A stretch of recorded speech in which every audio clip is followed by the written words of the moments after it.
Hey, Damon, happy St. Patrick's Day, man. How are you? Are you on mute? That was good, wasn't it? That was, man, you faked us right out. That was a great Yeah. intro, dude. Yeah. Too much of the green beer already this morning. Too much green beer this morning, and it's only 9:30 your time, man. That's Yeah. that's Yeah, I impressive. know. All But right, so hey, good and day. it looks like your last name looks a little different than normal. What's going on there? In the spirit of St. Patrick's Day, I'm Opastolfa today. Oh, Damon Opastolka. I absolutely love it, man. Grandma Kinney would be very proud of you. So I love it. So, all right. Happy St. Patrick's Day to everybody out there. And man, we have we have a married Irish. Is that how that is, Jennelle? So Yes. Jennelle McGrath is in the house. Adopted in. Jennelle, how are you? Happy St. Patrick's Day to you. Happy St. Patrick's Day. Thanks for having me. Absolutely. So, man, this is an honor. What a privilege. You're an industrial marketer, marketing guru. We have all sorts of fun things. Inc. Magazine 5,000 two-time. You've made that list. We're going to dive deep into that. But before we go there, Jennelle, are you sitting down, Jennelle? Are you sitting down? Yeah. All right. You ready? You ready for this I'm one? ready. Throwing I'm a ready. little. Bracing. I'm coming at you a little curveball. Ready to go. Now, so this Ready? wasn't on the list that we sent you. So, Jennelle, when you were a little girl growing up, way before you went to Merrimack, is that where you went to college? Right. All right. So way before college, when you were a little girl growing up, who was your hero? Who did you look up to? Who just showered you with unconditional love? Who was your hero as a little girl growing up? I would say my dad. My Nice. dad probably had the most impact on mindset. Awesome. So as we are both proud girl dads, we love that answer. What's dad's name, please? Mark. Mark. And please share, why was Mark a hero to you? I did a post on this a little while ago it was about 6 or 7. And he had this stump in the yard that he was sure had to come out. And he worked on that thing for months and could not get it out. And one day we pulled into the driveway and he had a sign that said, "Never say never." And so it's burned in my brain of what that moment was like. And then as I got older and older, there's lots of other things like that he really made sure to instill. So resiliency, is that what is it? Determination, just grit? Yeah. Is that what we're hearing? Grit, definitely a lot of grit. Awesome. That's awesome. So big shout out to Mark. Hey, speaking of Damon, Harry Flaris is in the house here. Harry, what's happening? Happy St. Patrick's Day. So, hey, do us a favor, drop us a note, let us know that you're out there. Do us another favor, do yourself a favor, connect with Jennelle on LinkedIn. She is a powerhouse, puts out all sorts of fun, amazing information. So, Jennelle, let's go here. So you start, you go away to college, and at Damon, are you ready for this one? Yep. Jennelle, at 18, how old were you when you started your first business? 18. So 18, Damon. I don't know what you were doing at 18, but I wasn't starting a business. So Jennelle starts a business at 18. So Jennelle, please share with us, what business did you start at 18 years old? So it was a fitness business. So we went into people's homes and we did boot camps. We would go on site and run these hundreds of people coming into these, how they used to do them, sandbags and tires. And it was a lot of fun. And then we had people who went into people's private gyms in their houses or into like their community gyms and would train them there as well. Awesome. All right. Very so cool. 18, what inspired you to start a business at 18? So I've always liked business, but I think I just kind of fell into it. I was training for a triathlon and really fell in love with exercise. And then it just kind of like naturally was the next step. So I became a personal trainer, and then the rest is history. Lo and behold, start a business at 18. So walk us through, like, how long did that business run? And then I believe you started another business. Walk us through those steps. So I had that business for about 15 years. Oh, did you? And yeah, it was a very long time. And I tried everything to make that thing work and get to a place where I was so excited to come into work every day. And it was just by nature, that industry is a very transient business. Yeah. Their schedules, the lifestyle. And so running a team in that capacity is super challenging. And they're getting up at, 4:00 in the morning and calling out, not really good for the stress levels. So, I decided that I no longer wanted that business and I just wanted to be a consultant. I was like, I just want to work for myself. I was sure that employees were the absolute reason why I was so unhappy. And I said, that's it, I'm done.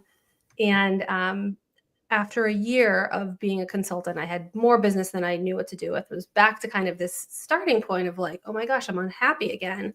But it was just too much work, nights, weekends, there was no boundaries. And so I had this epiphany, had a business coach, and we talked through, wasn't the employees that were the problem. It was the misalignment of the culture, like who we were hiring, the type of business, the values that we were instilling and implementing.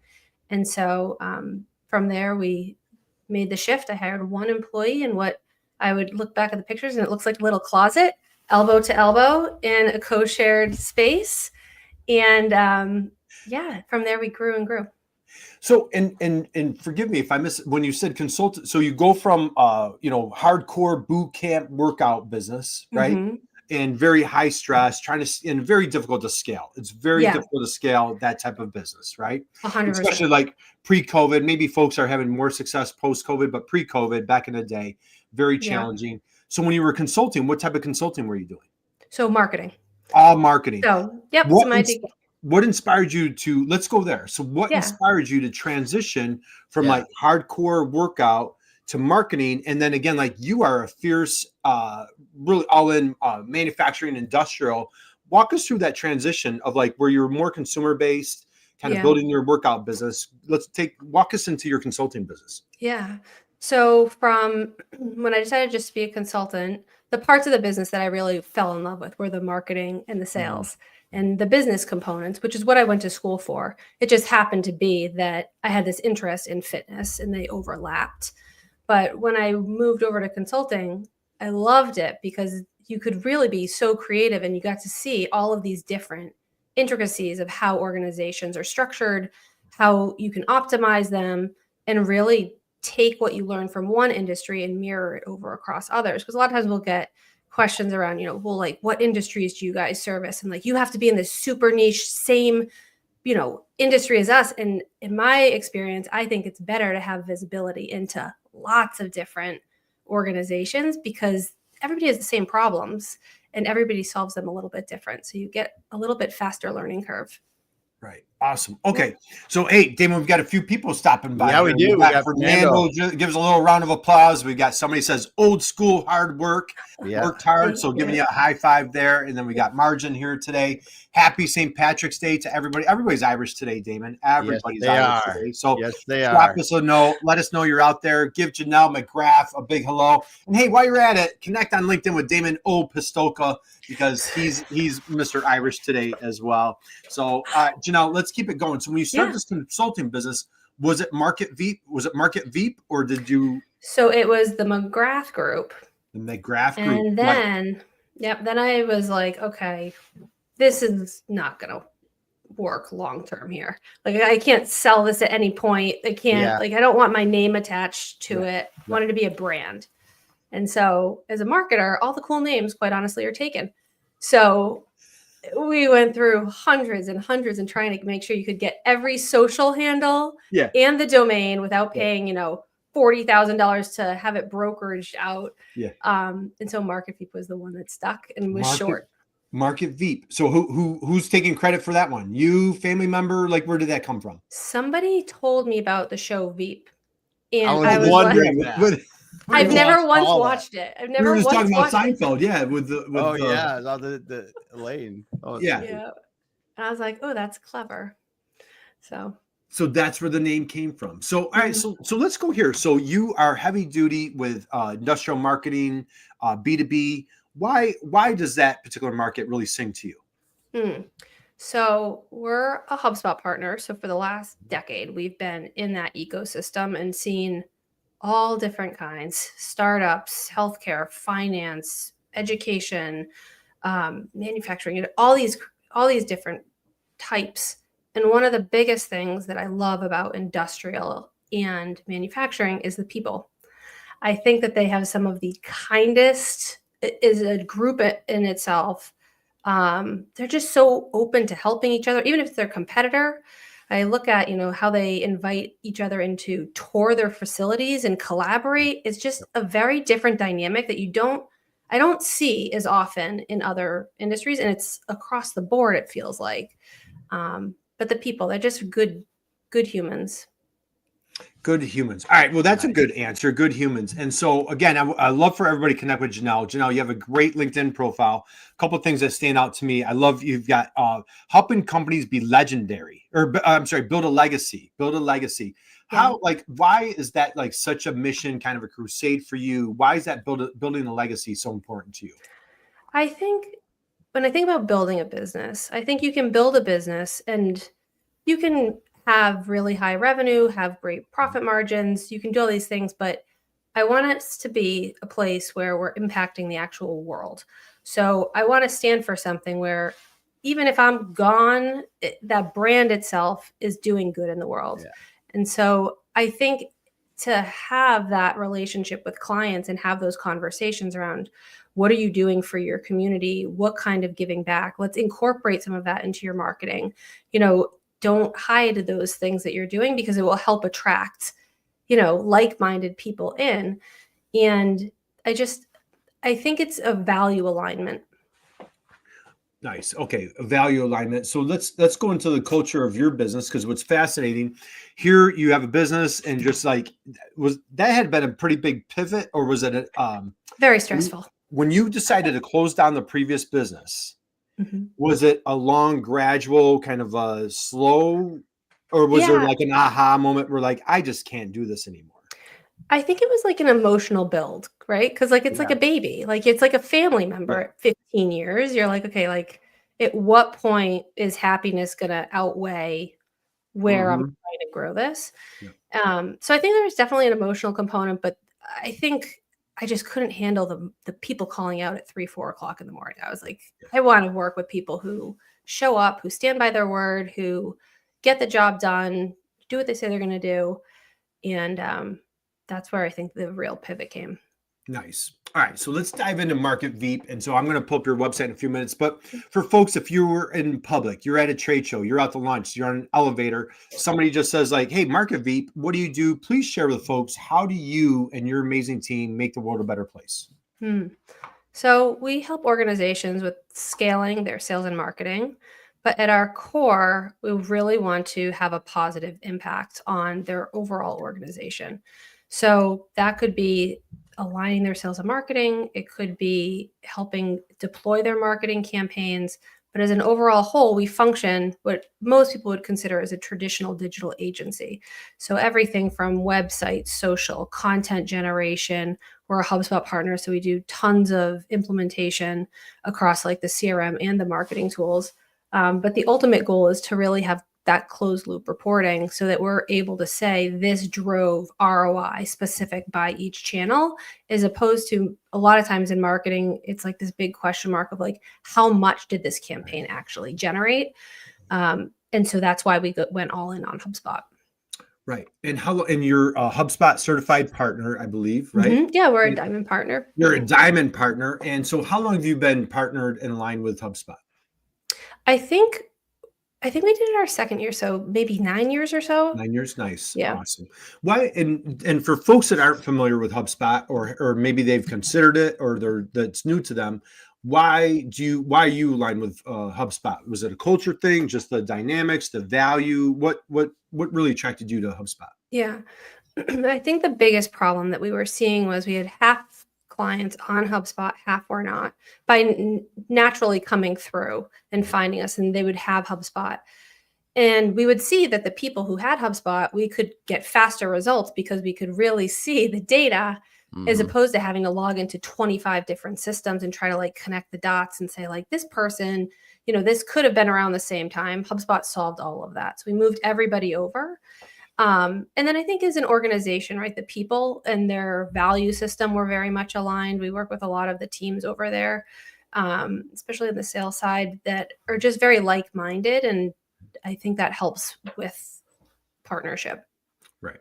Awesome. Okay. So I'm going to take a peek at your website. Now, before I do that, you also have, you have a podcast yourself, and you have a fascinating name. So we were talking about Market Veep. please share with folks the name Yeah. of your podcast and where did you come up with this name? Yeah. Finding Business Happy. Mhm. So it went back to kind of why we started this business. And I think that there are parts of the learnings that I wish I had known or had access to have conversations, because I don't think it's an easy journey. And I think people get caught up sometimes in this growth mindset that they forget like the purpose behind why they're doing it. And so the premise of it is how do you live your best life inside and outside of work? So that might be, we had somebody on who, their organization helps businesses go overseas and work. And it's like has a school, and it has like you can bring over your kids. It's just like a completely different lifestyle that I would have never, thought of or explored. And so just opening up people's eyes to other ways to be able to think about what happiness really looks like. Love it. Absolutely love it. So Finding Business Happy. So check it out. And where can folks find your podcast? Spotify, Apple. Awesome. YouTube. All right. Great. And what type, just share like what type of guests, what are some of the topics? What are some of the guests? Let's dig a little bit into your podcast. Yeah. So we have a lot of sales. We have marketing. We have people who have, heavy LinkedIn numbers in terms of strategies of what they've done, or how they've looked at personal branding of themselves. We have SEMrush. We have them talking about SEO. So it's really a very wide range. And some are more people interest, and some are more like, here's how a tool can help reduce friction and improve things. Nice. Excellent. Okay. So what's great, a lot of times we kid around with, like we talk to different marketers and we're like, unfortunately you sometimes become like the cobbler's kid with no shoes. And so what I love what's going on with you is, can you see my screen? Yep. And so we're going to take a quick little tour of your website, if you will. Let me just move things around.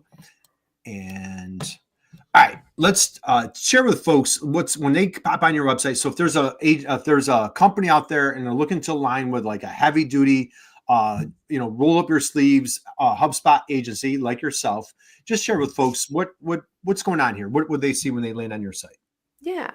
So the core thing that we really try to instill is that the human component should be at the core of any strategy that you're deploying. If you are truly just coming, to work with us to deploy tactics, we are not the best fit. And we've really fine-tuned and honed who we want to work with. And they actually go through a value alignment assessment before I even get on the call to talk with them, because I want to make sure that they have enough structure to be able to, even simple things like, do you have somebody who can approve in a timely manner the items that we're having? Do you have a sales team? What is your average growth over the last year? So understanding the bigger picture, because you can't develop a strategy unless you have these core fundamentals, and you can't have successful campaigns unless you have a strategy. So everything really starts with strategy, and then we'll deploy from there. Excellent. Nice. Okay, so as we're going through here, and what's fascinating is you're describing, you're almost like the accidental agency, because you want to just do things on your own. You had a business coach and like kicking and screaming. He's like, hey, just hire one person, right? Just one. Just one. Put them in your little office closet. You guys are gonna be elbow to elbow. Like, how does somebody go from I really don't want to hire anybody to the Inc. Being on the Inc. 5000 is like every entrepreneur's, not I don't know every, but many entrepreneurs' dream. It's like the athlete, like you mentioned, you're a triathlete. It's a person that can finish the Ironman, Iron Woman, that could finish the marathon. Like, how do you go from one employee to like the Inc. 5000? I think baby steps. I think a real focus on the goal. I mean, it took us years. I think we hit it 8 years in. 7 years in. But I think, it's one of those things, to your point, like I had it on my wall, on my bulletin board for years. Like it followed me around. And I think about, to your point, around the first employee that I had in this little closet space. We were in like a Regis, like a co-working space, and we kept having to get more offices as we grew. But they couldn't find a section of the building where like it could be like 2 or 3 or 5 in a row. So we would have like 3 offices over here, one on the other side. We'd like meet up in the conference room or the lunch room. And then we eventually built out like a full brand new space. Bad timing with COVID, like moved in right before COVID. Yeah. But yeah, I think it's just an evolution. I think when you really hire for values and culture fit and align to that, the world is your oyster. Well, I love that. And let's go here. Damon, what do you got so far? No, this is great. This is great because, first of all, back to the human connection, right? Marketing just to try to get somebody to sign up to buy something is just, it's heartless, right? It really is. It's just the transactional is all heck.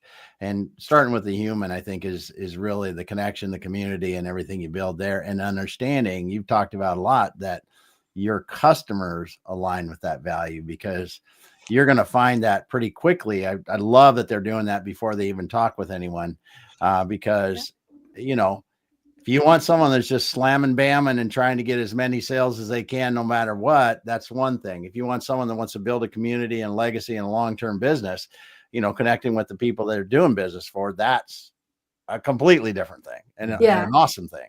Totally different mindset. And I think once we learned like people who want like these really, really quick wins. Now, don't get me wrong. There are things that can get quick wins, but as an overarching, like not thinking about annual planning or quarterly sprints or having to explain fundamentally why they're important was just a really big like learning curve for them. And it was taking us a lot longer to ramp them because there was a lot of education.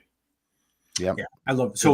So and a couple of things I want to hit here, Jennelle, and again, for kind of giving a highlight to what's going on at Market Veep, but in the same regard, being a high level expert for manufacturers out there that maybe, maybe their website wasn't a top priority, a little bit behind the curve.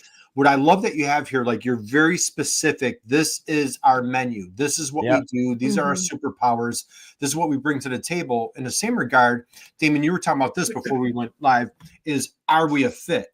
And what I absolutely love is, so Damon and I, we do a lot of like webinars and training and stuff. And so we use a line, it's called like, how do you niche down till it hurts, right? How do you stay in that niche and be disciplined?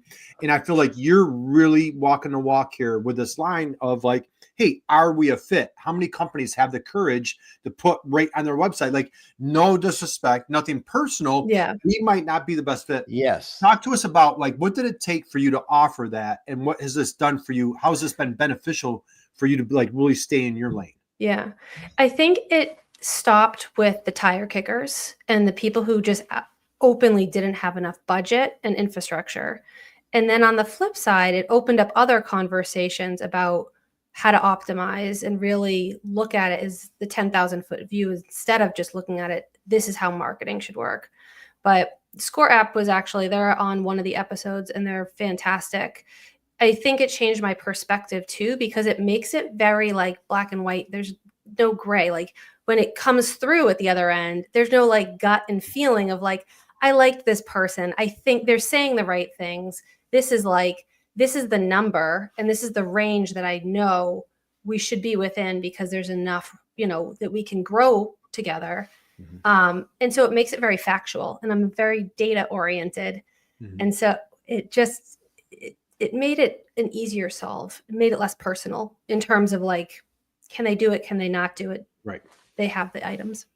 Did you or anyone on your team feel like, oh, should we go there? Or was this like a no-brainer? Like, no, like we're gonna, like, how did you feel? Yeah, I think that it was like a slow progression. Yeah. I think the questions have also evolved with the more conversations that we've had.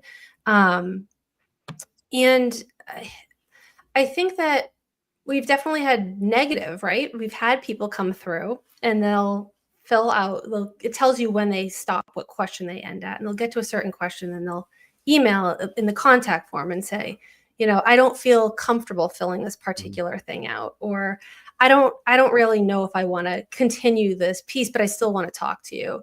And so my response is like, this is like a trust thing, right? Like if this is going to be a real partnership, we need to understand if this is like the very first thing. There's way more complicated things that we're going to have trust with. And so the other day I got this really aggressive email back, and it was very not nice. And I was talking about it with the team, and I said, what's interesting is there was no self-reflection into the person of, well, maybe this is why, like culture and value-wise, why these organizations are doing this. And so he was trying to essentially bully me into having a meeting, and, my competitors don't do anything like this, and they just give him a proposal, and he needed so many proposals before, he would move on. And it just, it shows really through. There's no, it was a misalignment. Yeah. And so, and kudos to you that you are in a place of experience. And if I could, use the word with I'm saying this with utmost respect and humility, like you have the maturity to not give in to that situation. Right. Yeah. So I hope that word was okay, right. Of course. Well, because I think as entrepreneurs, even like at my age, like I'm still trying to figure out how to mature. I remember my father when he was in his 60s, he was like, man, I can't believe I'm in my 60s. I'm still trying to figure out how to mature. Yeah. So I think as entrepreneurs, like every day, every week, we're maturing on how to do better. But like, maybe years ago, you would maybe I would say fallen into that trap. Oh, 100%. Right. Is that, it's a grind, right? Like there's like this period of, like I always tell our team, the place that I want to exist in is a place of choice where we can pick and choose and really work with the people where we can have the most impact. And I think in early days, right, like you take whoever comes through, and I think it took us a long time to really reflect on who was a good fit. And it took years of talking about endlessly and like dissecting when somebody would leave, like what the reason was. Was it something we did? Was it something that they did? Was it, just different values? It could be 10 million things. And so boiling all of that down takes time, which is why we continue to fine tune the questions. I still don't think it's perfect, but I think as the world changes, it will continue to evolve. Well, I absolutely love that. And hey, by the way, I absolutely love, look at that handsome guy, Damon, with a guy with no hair. How about that? There you go. Thank you. That was, she did, you know what? That guy wasn't there on Friday. She just put that there for the show today. Didn't you, Jennelle? So, he could be you, Kurt. he's a little, much thinner than me, but you are right. So let's go here. I want to talk about, and then we'll jump off the website. Thank you for sharing as much as you are, because I think this is extremely valuable, because I don't think, whether you're cutting metal, making circuit boards, providing a service, marketing, what you're doing is like you're sharing like how you're understanding your ideal buyer, and like we can provide superior service when we stay in this lane, but when we get into this lane, that's where things don't go so well. So, and I think what was your phrase? He was very, very not nice. Is that how you said that? Aggressive. He was very not nice and aggressive. Very, very not nice. I think that was the quote. Very, very not nice. I was like, I got to write that one down. Right? Next time you're aggressive, I'm going to call you very, very not nice. Okay? Yeah. So, there were other words, but just not appropriate for a live stream. Our mothers are watching the show. So it really is funny when you run into people like that, because they're angry because you've said no. I don't really think we're a fit, and then they get offended by that because they think that everybody could be I don't know, like you said it really well. No self-reflection there, because listen, we're not ice cream, we're not ice cream, and it wasn't like I was saying like I don't like you, but like I wish you the best. Like we're not a fit. Like I'm glad you found other people. I'm happy to refer you to other people too. Yeah. So awesome. before we cut out from the website, Jennelle, just share so company culture is huge for you. I caught you on a podcast with our dear friend who's going to be on the show next month, Jim Mayer. Jim is he's the culture guru, and he asked you a question about culture. So I know this wasn't on kind of like when we did prep. So I'm going rogue on you a little bit. Just share a little bit as you want. I'm an open book. Sure. Again, the person, the accidental not accidental entrepreneur, the accidental, Inc. 5000, like you grew your company at Inc. 5000. I can't understate like my respect, admiration for you that such a massive accomplishment. And here's a person that like didn't want any employees. Obviously, you're doing something right. You've built a culture. You're 20 plus strong. You wouldn't have landed on Inc. 5000. You have a bunch of other awards that you have locally. encourage everybody, check out the website and you can see the awards that Jennelle's won. How was it intentional? Like, how would you define or describe how you've built your culture? So I think when we first started hiring, my number one thing was the focus on happy. So every decision that we made was derived around how will this actually affect the outcome 6 months from now, a year from now, 5 years from now? Is this going to take us off our path of happiness?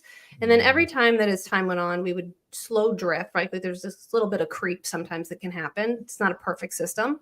We would do like a hard reset. We would have team meetings and say, okay, like let's take a really honest survey. And to be honest, it's like soul crushing, like some of the feedback that can come through. And I remember it was like Christmas time. And I got this survey and it was just so intense and it was so raw and so honest. And we changed I think it's one of the things that people should be honest when, their employers I think they get scared, but it really changed a lot of what we did, how we thought about things. And so each one of those that have come through, whether it be like a formal survey or pulling somebody off and asking questions, has changed a lot of that. But we have built out a whole bunch of programs. Like we do 401k matching. We couldn't do it in the beginning, but like that was something that they really wanted. We do half day Fridays. We started out as summer hours, but end of summer came and I couldn't put that genie back in the bottle. So I said, let's figure out a way to make it happen. So we did. Then we have the first Friday of every month off for personal wellness, because I had read this study in Sweden where they went to a 4-day work week. And I thought we couldn't do that. We're in the service industry, but like, what could we do? And so I think having a really open mind about company culture and talking to your team about what matters to them, where I think a lot of times company culture, the organization says, this is what I think the culture should be, as opposed to reverse engineering it to what the people are asking for. Yeah. Yeah. And it's so cool that you do that. I mean, one of my clients, we just initiated, you have 1 day a year and you have to take it that you're going to volunteer. You have to take it. I love it. Not if you don't, wherever you want to volunteer, and there's no specification, you can be church, civic, it doesn't matter, but you have to go out and help somebody 1 day a year, paid. And I love it. That's your deal. Because it is, like you're saying, time off. Understand what really matters to your employees, and from an employer standpoint, the benefits you receive from that are really tenfold when you start to understand how you have a more engaged group of people, how they feel more connected to their community, to the business, to the people they help, just because they can really experience life and business together. 100%. We do VTO. That was the latest one that we did. I think that was last year. And seeing the pictures of like the kittens and like, it's just heartwarming to be like, they're doing something good and they feel good about it and they're excited about it.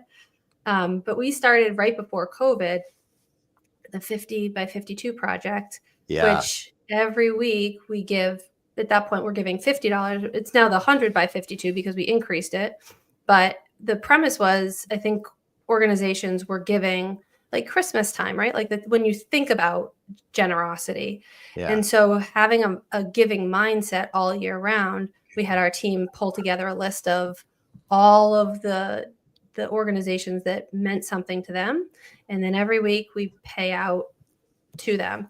And in the early days, pre-COVID, we would actually go on Amazon, order everything, package it up, and then send it. So they got to actually feel what it felt like to be really involved. But COVID put a little bit of a wrench in that. And then we became fully remote. So it became even more challenging. Yeah. Hey, we've got a couple great comments here. So true mission statement, not just words. And so Noreen gives you a round of applause. Thank you, Noreen. Appreciate you guys. Noreen. So again, drop us a note. Let us know you're out there. I don't even know what time it is. So I know we're over the top of the hour. We're with the founder and CEO of Market Veep, our dear friend Jennelle McGrath. And yes, she is all Irish today. Everybody's all Irish. Look at Damon El Pistolka today. So God, I love Damon. Keep that. Can you just keep that for the rest of just be Irish every day, right? Bring you a little Well, luck, Yeah, right? my mom would just roll her eyes at me as normal. Yeah, so it's just like fine. just Damon being Damon. Yeah. But Jennelle, I want to go here. So two things that I'd like to hit. Let's dive into manufacturers. Okay. Mm-hmm. That's your sweet spot. That's your mission, purpose, passion is helping B2B industrial marketers.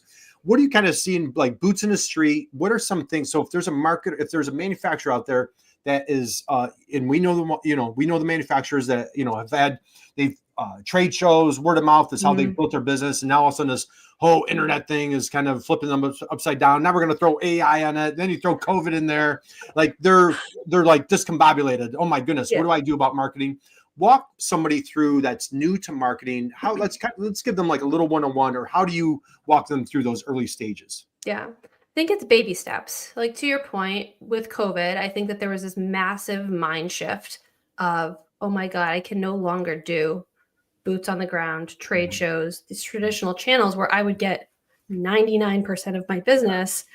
I couldn't even visit existing customers to continue to build those relationships. And so I think that was really the starting point.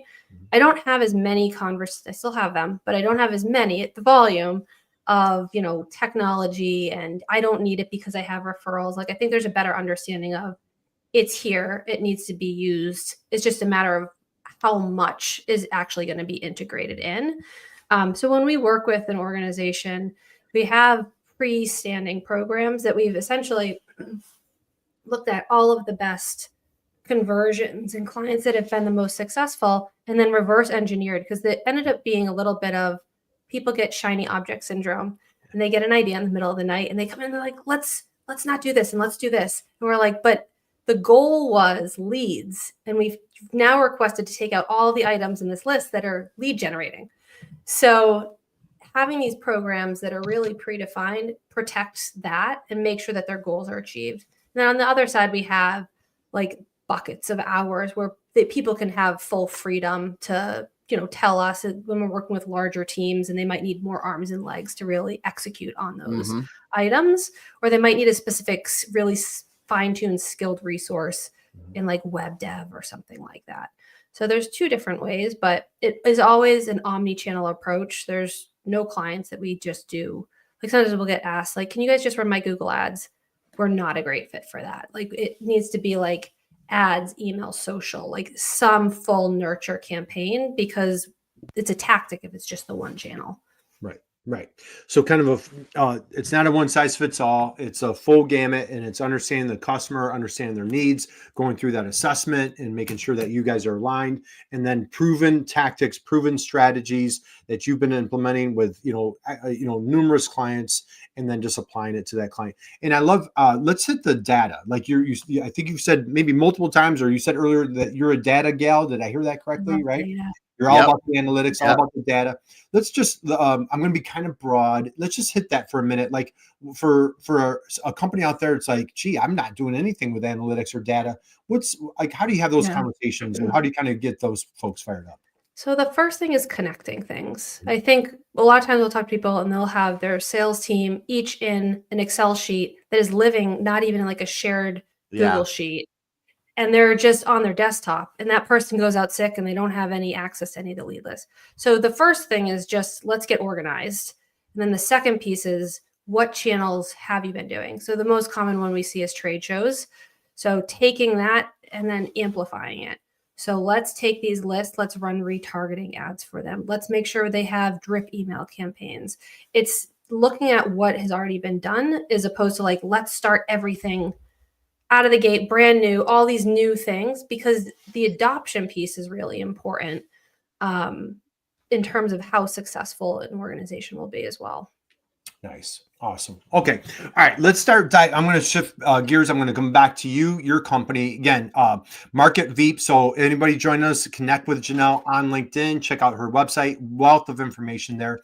Inc. 5000 award winner, 2 years. Just share a little bit. What would you share? We've talked about you've dug into culture, so maybe you've answered some of this. You've dug into culture, building your company, commitment to your customers.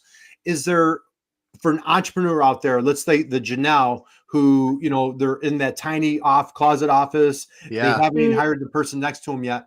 For that entrepreneur out there, what are some of the things that you feel have contributed to your wild success since you've started this journey? I think a big one is having, whether it be an individual one-on-one coach or a community. So like roundtables, in group settings, because I think leadership can be really lonely, in all honesty, especially in the early days. Yeah. And you step on a lot of landmines and you feel like you're crazy. And you're like, wow, I didn't see that coming. Where now I think you hear other stories and somebody says, well, I tried this, or have you thought about this? And then it might not be the solution, but it's a spur point to route you to something else. And it just makes you feel normal. Mm-hmm. Yeah. So, all right. So getting a coach, where any tips on where to find, it sounds like you've had a spectacular coach. Any tips for anybody out there? What do you recommend as far as somebody finding? So we use Vern Harnish's Scaling Up. And so I saw him speak, 5-6 years ago, and immediately found a coach through their program. My coach is called Herb Cogliano. Big shout out. He's awesome. But I think finding somebody who is like-minded, he's also an Inc. 5000 winner. I wanted to be in Inc. Best Places to Work. We've got that too. Like having somebody who has done it, lived it, stepped in it, makes a big difference. Excellent. Hey, we've got a great comment here, Damon, from Harry. Harry, you want to read that? Jennelle, if you see an organization with great potential, but clearly see internal cultural issues, silos, sales, marketing not aligned, etc., have you ever helped an organization recognize and fix those challenges first before helping them with marketing solutions, or do you immediately walk away? Great question. Thank you, Harry. That's a really good question. No, I think about when we were in an office, we were on a call with a client and we were doing a persona development exercise. And so they had a really large sales team and their marketing team, and they were all excited, get everybody in the room talking. And it was like knock down, drag out, brawl. I was like, what is going, like, they were so adamant. Like there was so much disconnect between what was going on. And so it's very hard in a marketing strategy to be able to do anything without a persona, right? We have to know who we're targeting, what their voice, their message, any of those things. And so sales had been going after completely different people and marketing had been targeting in a completely different way. So you have to start with the basics, the foundation. I think it's not necessarily telling somebody you're not a fit in those situations. They have to have enough open-mindedness to say, I accept that this is where we're at, but I'm open to trying and fix these things that are going on. I just don't know how to get there. Can you help me get there? And so that's how I love those companies, right? Like I love seeing somebody loving seeing them struggle, but being like, I have a solution to help you feel better about this. Like this is how we get from A to B. And I've been in those spots, right? Like everybody's been in those spots. You don't want somebody to feel that way. Yeah. And it's great working with people that are willing to ask for help. It's not working right. Recognize it, ask for help. And that's a great example that you gave, when they're like that, if they sit down and go, wow, we really aren't aligned. Can you help us figure that out? Totally different conversation, right? Like such a different mindset. Yeah. Yeah. That's awesome. That's awesome. I'll tell you, I had high expectations for this conversation, Jennelle. Like you've absolutely. So are we giving all credit to Mark? Was that your dad's name? Was it Mark? Yes. Right. So we'll just give all the credit to your dad. Right? But I'm kidding. But I'll tell you, you are an incredibly impressive entrepreneur. I want to be mindful of your time because I know you are super busy.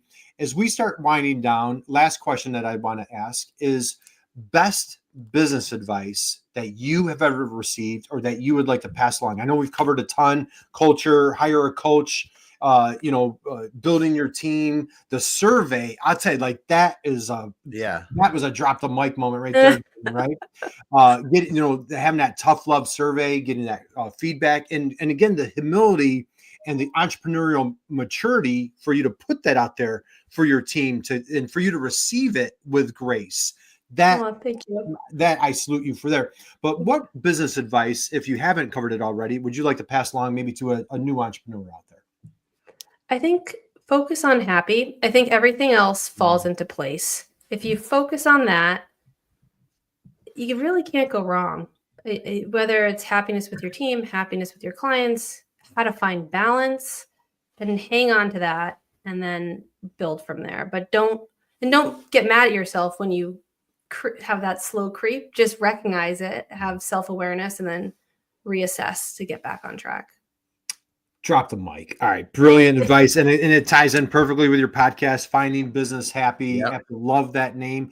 Damon, thoughts, takeaways from the conversation today. What do you have? No, I think you're back to the first thing, humans, the humans and keeping the human in marketing. I really enjoy that topic around your website and your culture and the things you're doing. Thank you. And then the focus on happy too. I mean, we all have to work hard at what we do to get good at something and do some really good things, but there's no reason we can't be happy doing it. Right. And we can't facilitate happy and really, make the right decisions, speak the right way, and do the right things to be happy while we're doing it. That's so cool. Yeah. I always tell my daughter, sell enthusiasm, just sell enthusiasm and you'll go far. Right. So happy is a great thing. Jennelle, anything that you have coming up on the horizon, anything that you want to share, or best place to find you coming up? Yeah. So if you are in the New England area, I'm on the PMA board. And so we have lots of events that are coming up. Please connect with us there. I'll be at FabTech, East Tech, and Design Depart, IMTS next year. A couple more that are coming up. Do you ever speak at HubSpot? I haven't spoken at HubSpot, but I spoke at FabTech last year. At FabTech? Okay, excellent. All right, so that's a powerhouse. So again, connect with Jennelle on LinkedIn. Tons of information on her LinkedIn profile. We have check out her website. We again, Damon, how about, should people hit the rewind button here if they miss anything? I think they should. They should go back and start from the beginning. Okay, there's multiple things here. So great marketing tips for B2B folks, people manufacturing, for our entrepreneurial friends. This is a great origin story and how to, we've talked about pivoting, we've talked about coaching, we've talked about communication, building a culture, all sorts of wonderful things. And this is a person who, again, not talking to talk. She's been on the Inc. 5000 list. You've had Inc. Best Place to Work. So all sorts of awards. And so Jennelle, Damon, how about a big round of applause for Jennelle McGrath for just absolutely crushing it out there, man. Way to go. Man, this is dude, I feel like an underachiever. I'm going to go run through a wall right now. I got tons of notes. Yeah. Man, this was great. Thank you, guys. Jennelle, I'm going to ask you to hang out with us for 1 second. Yeah. We appreciate you, applaud you. We just, we encourage anybody, connect with Jennelle, catch the rewind button, go back to the beginning. Damon, I don't know if we're going to top this one, but we have another great guest coming up on Friday. I don't know. You ready for that one? It's going to be good. It's going to be, we're going to have to stretch out for that. We'll talk. Jennelle's a triathlete, so we'll get some tips for her. We'll get some stretching. And we need to get ready for stretching advice. She's been helping people exercise. All right, we're gonna wrap up. And so, I peeked on LinkedIn, Jennelle. Is it Brent? Is your husband's name? Yes. Brent. All right. So, hey, big shout out to Mark. Big shout out to Brent, and we wish you guys an amazing, wonderful, happy St. Patrick's Day to you. Thank you. Tons of success the rest of the year. So, all right. Thank you guys so much. We'll see you guys soon. Yeah, so I'll hang out with us 1 second, and we'll catch everybody on, Damon. And one thing I always like to say, you know what I like to say, just go out there and be someone's inspiration, just like Jennelle, and you too can make the world a better place. So, all right, we'll see you next show.